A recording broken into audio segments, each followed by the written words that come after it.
grand scientifique disait, ce ne sont pas les fous, ni les idiots, ni les stupides qui vont détruire le monde, mais plutôt ceux qui savent et qui ne disent rien. Il est temps de dire la vérité aux gens. Le monde traverse une crise de conscience sans précédent. Il est temps de briser le silence.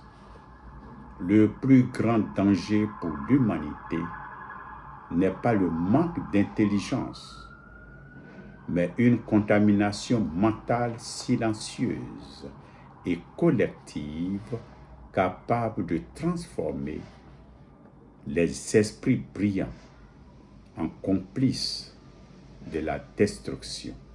Imaginez cela d'un scientifique primé qui diffuse des mensonges.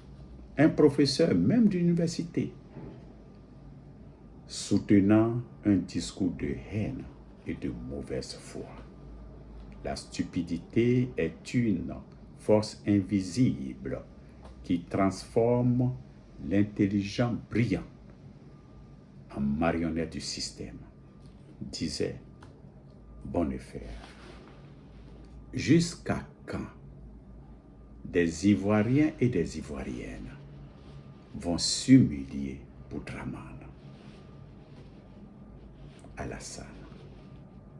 Jusqu'à quand des Ivoiriens et des Ivoiriennes vont humilier leur pays, notre beau pays, la Côte d'Ivoire?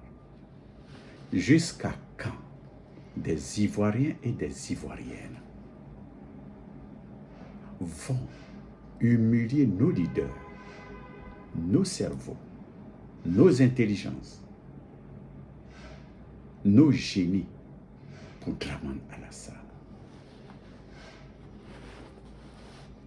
Excusez-moi, vous pouvez vous humilier, vous pouvez même mourir pour le mensonge de quelqu'un.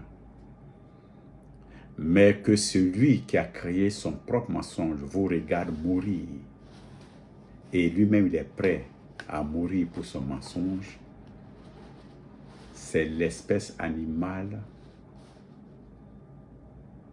la pire espèce animale qui puisse être née sur cette terre, dans cet univers. Dramane Alassane est un déréglé. Dramane Alassane est un farfelu. Dramane Alassane est un vaurien au sens propre comme au sens figuré du mot. Dramane Alassane est un psycho, un criminel endurci dans ses œuvres et qui se donne des justificatifs psycho de parvenir à ses fins. Ces Ivoiriens et Ivoiriennes qui s'humilient et qui humilient tout un peuple, tout un pays, n'ont pas l'âme du pays en eux. Leur fierté ne repose pas sur une dignité humaine. Ce qui est arrivé à la Côte d'Ivoire jusqu'à aujourd'hui ne peut pas arriver à un tout petit pays, même pauvre, où les gens ont de la dignité et l'âme, l'amour de leur peuple et de leur pays. Les colonies françaises ont eu le pire, le plus mauvais, le plus hypocrite des colonisateurs. Après l'abolition de l'esclavage, ce que la France n'a jamais appliqué. Après les indépendances des années 60, la France continue de maintenir ses anciennes colonies dans l'esclavage économique et maintient ses colonies dans son précaré par des coups d'État et des guerres. Et maintenant, par des djihadistes, des terroristes, des bandits, des drogués, des pillards entraînés, financés, armés par les forces françaises. Afrique Yako.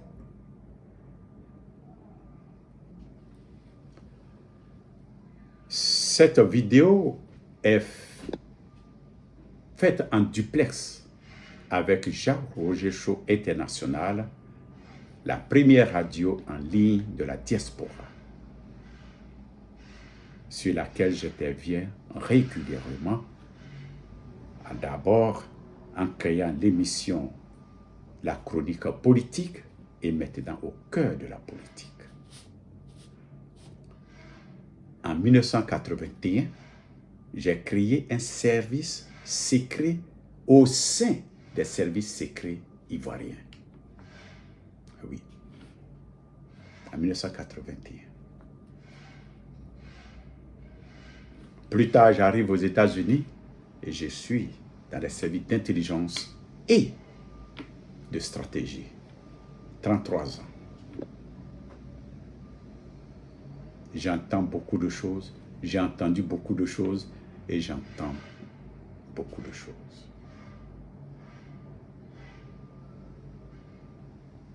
Je sais que vous êtes, votre cœur commence à battre, votre tension monte. Parce que je dis Dramane Alassane, c'est un déréglé, un farfelu, un faurien, au sens propre comme au sens figuré du mot. C'est un psycho, un criminel. Je sais de quoi je parle. En 1994, j'ai fouillé tout le dossier de Dramane Ouattara. Les écoles où il a fréquenté, dans le service social où il a fait ses premières déclarations à la sécurité sociale et au DMV, c'est-à-dire la direction du transport. J'ai tout sur lui. Donc, calmez-vous, je vais répondre pas à pas avec les preuves.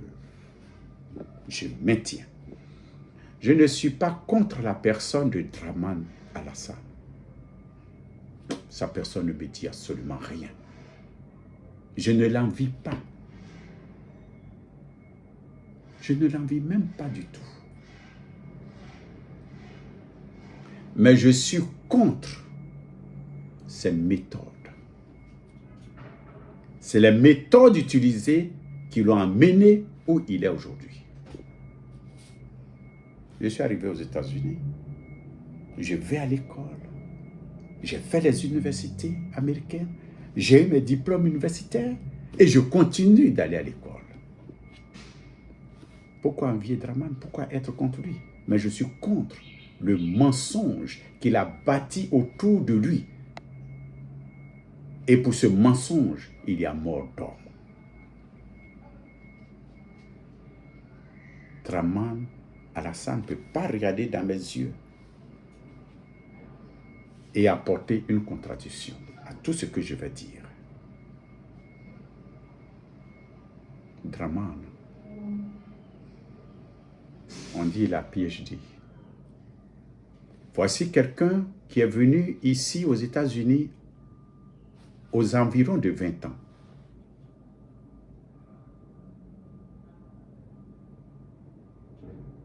À cette époque, il était jeune, il n'avait pas d'ambition politique d'être président de la Côte d'Ivoire.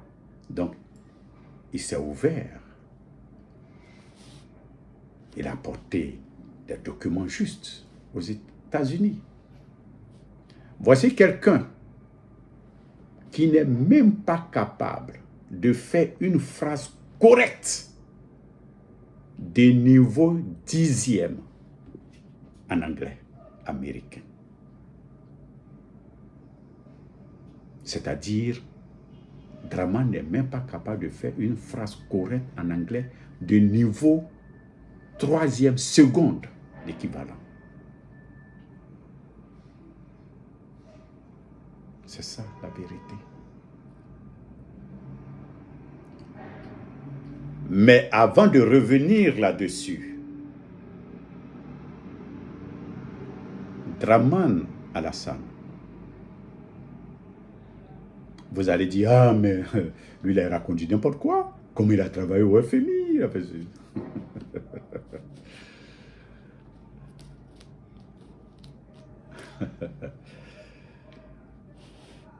Draman Alassane ne connaît rien.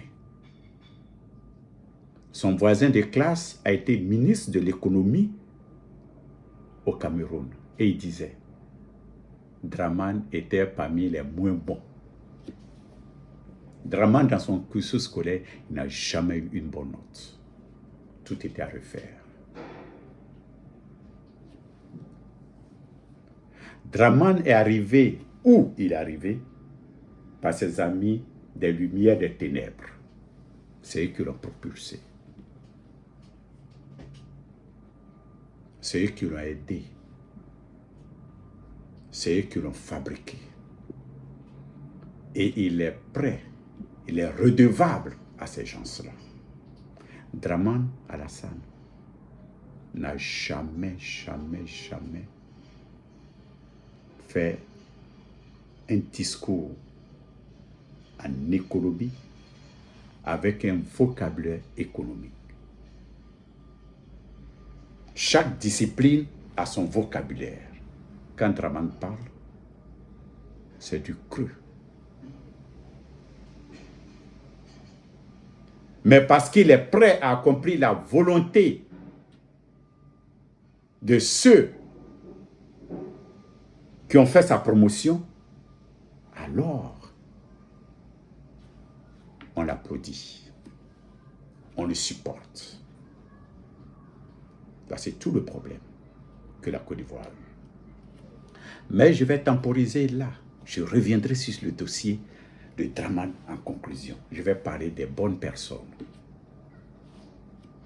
Aujourd'hui, vous humiliez Laurent Gbagbo Koudou. J'ai entendu le nom Laurent Gbagbo Koudou. Gbagbo, j'ai entendu ça, j'avais 11 ans. Il venait d'être arrêté lorsqu'il était professeur au lycée classique. Il venait d'être arrêté. En même temps que mon oncle, qui lui était professeur de philosophie au lycée classique. C'est dans ça que j'ai entendu son nom. Puisque mon oncle est arrêté. Et c'est à partir de là, depuis 11 ans, que je me suis intéressé à la chose politique jusqu'à aujourd'hui.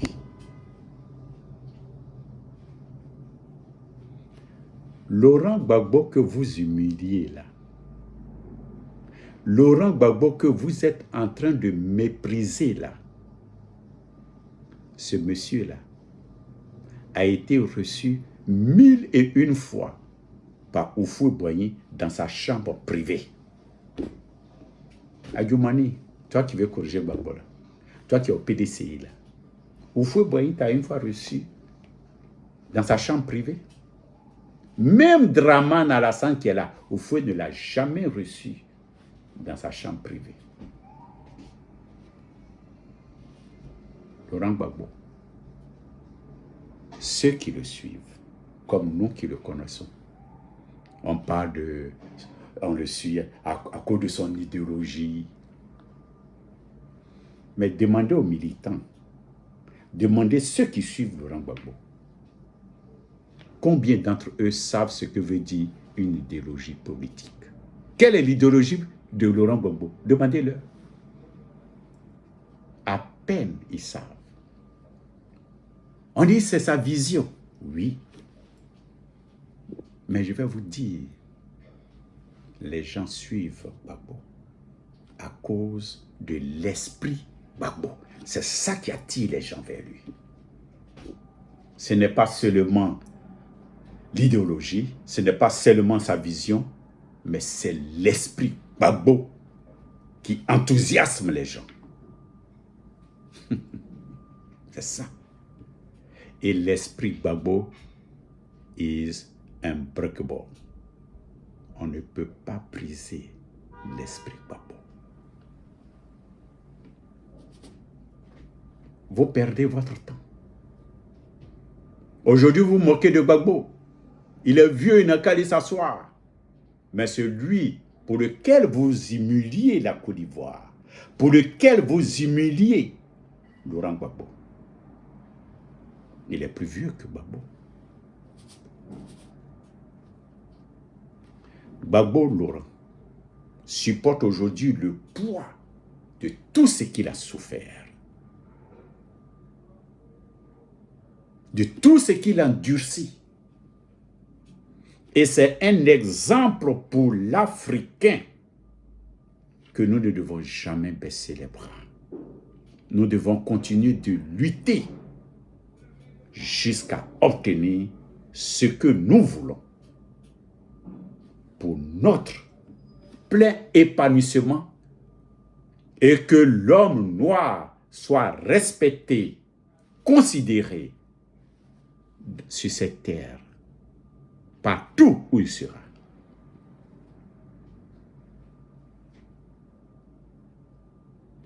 Laurent Gbagbo, que vous humiliez là,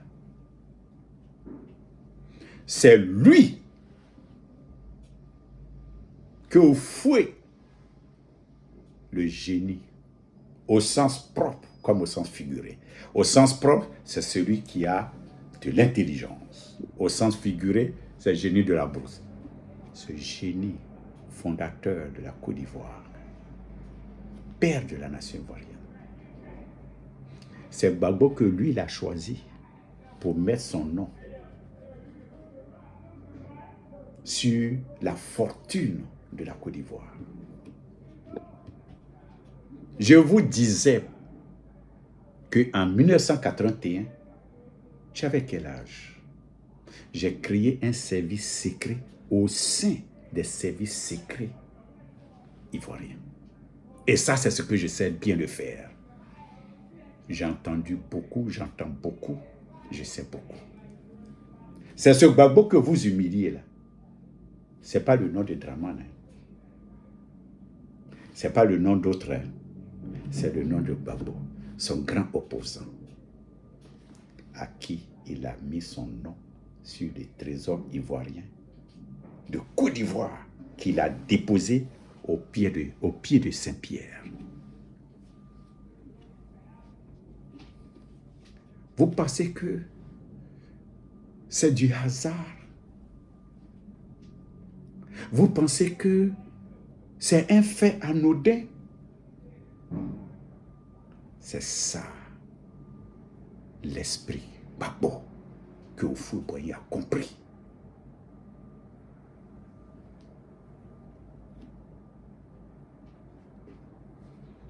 Vous maîtrisez Gbagbo, mais Houphouët connaît mieux Gbagbo que quiconque d'entre vous. Et il lui fait confiance. Tu ne peux pas envoyer, Ali Baba ne peut pas envoyer quelqu'un dans sa caverne de richesse s'il n'a pas confiance en cette personne. Et c'est ce Gbagbo-là que vous méprisez, vous insultez. Les bêtés, je peux comprendre. Aujourd'hui, beaucoup de bêtés sur la toile insultent Gbagbo, ils insultent Gbagbo. Et Gbagbo Yako. Tout simplement parce que Gbagbo était président. Il n'a pas envoyé goudron à Gagnoa, dans les villages bêtés. Il n'a pas fait ceci, il n'a pas fait cela. Mais vous n'avez pas compris Gbagbo. Gbagbo n'a pas fait Gagnoa comme Oufoué a fait Yamsokro, comme Bidi a fait Daoukro. Alors vous êtes fâché contre lui et vous dites du n'importe quoi, vous l'insultez. Mais parce que vous ne connaissez pas la valeur de ce monsieur. Gbagbo n'est pas venu pour transformer Gagnoa en capitale de Côte d'Ivoire, ni son village en préfecture. Gbagbo a le souci de la Côte d'Ivoire entière.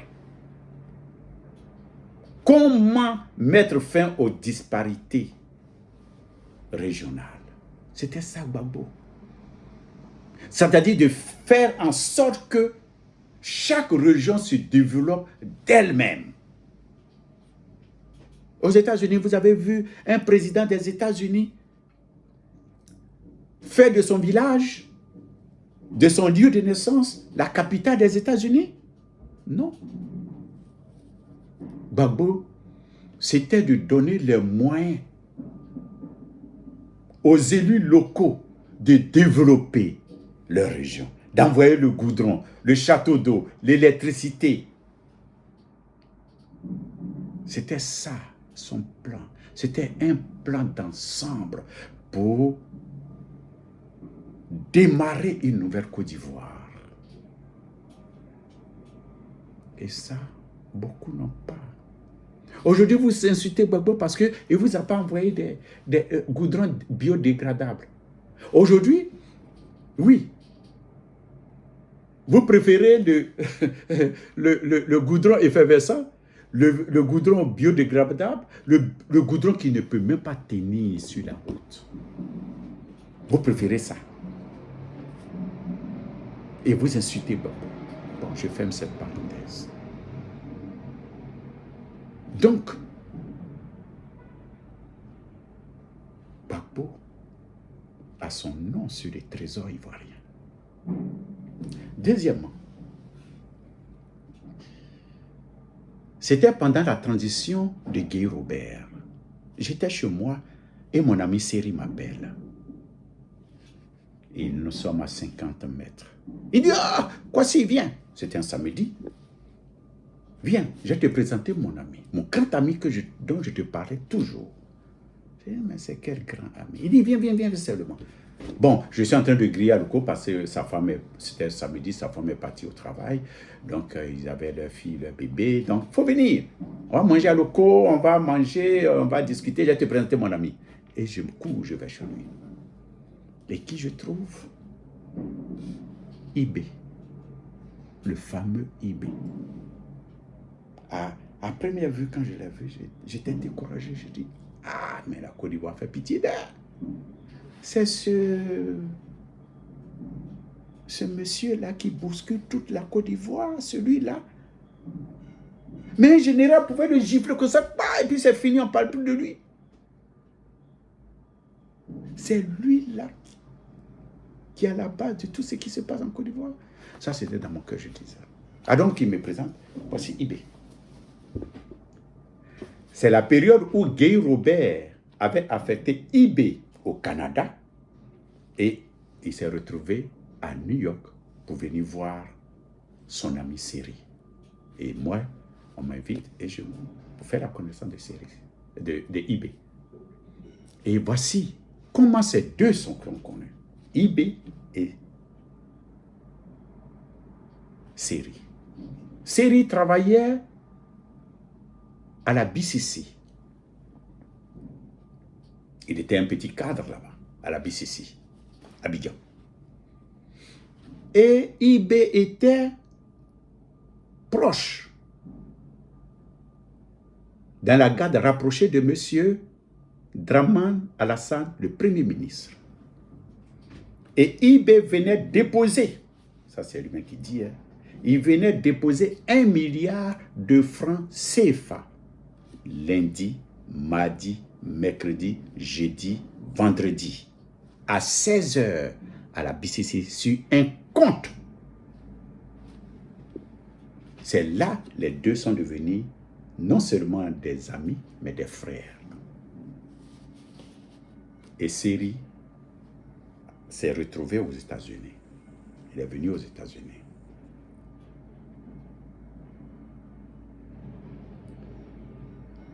Pour rendre l'histoire courte, pendant le coup d'État contre Konan Bédié,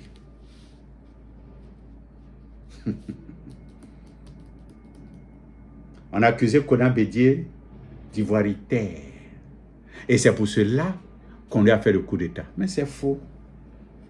C'est archi faux. La France fait la guerre à la Côte d'Ivoire à cause des richesses de la Côte d'Ivoire. À cause, de l'argent que Houphouët-Boigny a déposé au pied de Saint-Pierre. Et de deux, voici ce que je vais vous dire. Pendant le coup d'État de Guy Robert était en Europe, a été en France 2 à 3 semaines avant de faire son coup d'État. Ils sont allés tout peaufiner là-bas. Ils sont allés tout peaufiner là-bas et il est venu faire son coup d'État. Alors, Dramane Alassane confie une mission importante à IB. C'est le mec qui racontait. Il dit, bon, quand le coup d'État sera consommé, et après le discours de Gueye, avant de quitter le palais présidentiel, prends un de tes amis, vous allez dans telle chambre du palais présidentiel, il y a 4 cantines là-bas. Prenez ces 4 cantines et amenez-les directement chez moi. Dramane Alassane. Donc, après que le coup d'État de Guy Robert ait été consommé, M. IB, le militaire IB, prend un de ses amis, je tais son nom. Les 1 milliard dont je parle là, les gens du PDC sont au courant. Hein. Ils peuvent témoigner là-dessus. La cantine, celui qui a aidé IB à prendre les cantines là, lui aussi peut venir témoigner. Je n'ai rien à gagner dans le mensonge. Je suis fier de ce que je fais. Donc il prend son ami et ils vont dans la chambre et ils prennent 3 cantines. Au lieu de 4, ils ont trouvé 3 cantines. Donc ils ramassent ces 3 cantines et ils amènent au domicile de Dramane.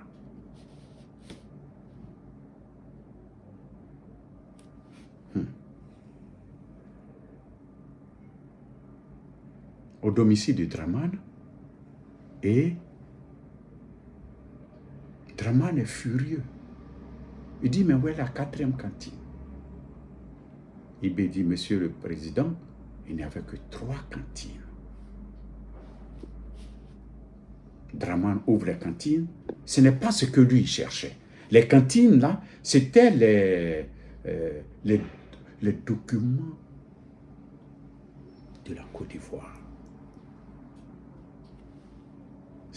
C'est le secret de la Côte d'Ivoire.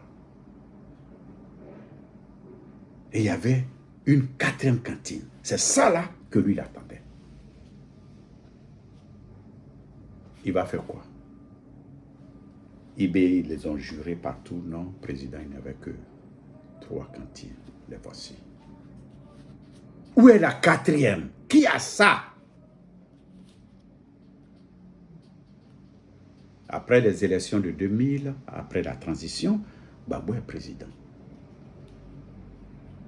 Je ne rentre pas dans les détails. Dans un coup inattendu, cette 4e cantine atterrit chez Gbagbo Laurent. Est-ce que c'est du hasard? Les francs-maçons diront non, il n'y a pas de hasard. Mais comment est-ce que d'un seul coup,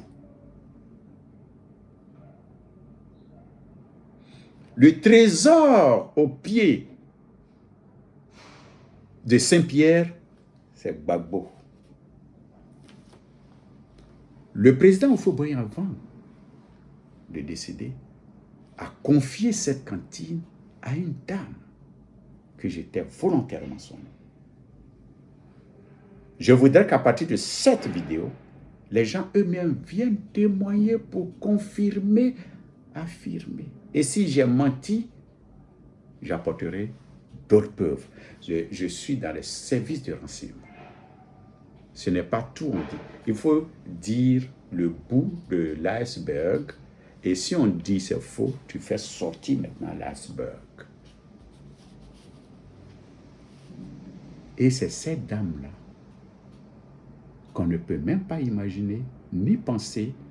C'est elle qui a tiré ça, la cantine, aller déposer chez le président Laurent Gbagbo.